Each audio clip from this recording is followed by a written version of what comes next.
حضور اکرم صلی اللہ علیہ وآلہ وسلم کا نسب شریف اپنے والد کی طرف سے یہ ہے: حضرت محمد صلی اللہ علیہ وآلہ وسلم بن عبداللہ بن عبد المطلب بن ہاشم بن عبد مناف بن قسی بن کلاب بن مرہ بن کعب بن لوئی بن غالب بن فخر بن مالک بن نضر بن کنانہ بن خزیمہ بن مدرکہ بن الیاس بن مدر بن نذار بن معاد بن عدنان، اور والدہ ماجدہ کی طرف سے حضور اکرم صلی اللہ علیہ وآلہ وسلم کا شجرہ نسب یہ ہے: حضرت محمد صلی اللہ علیہ وآلہ وسلم بن آمنہ بنت وہب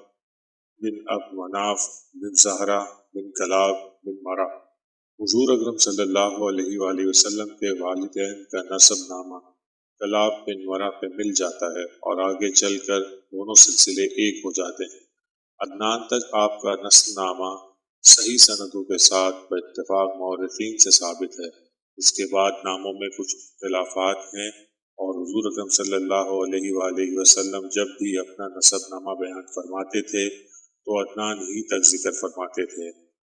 مگر اس پر تمام مورخین کا اتفاق ہے کہ عدنان حضرت اسماعیل علیہ السلام کی اولاد میں سے ہیں، اور حضرت اسماعیل علیہ السلام حضرت ابراہیم خلیل اللہ علیہ السلام کے فرزند ارجمند ہیں۔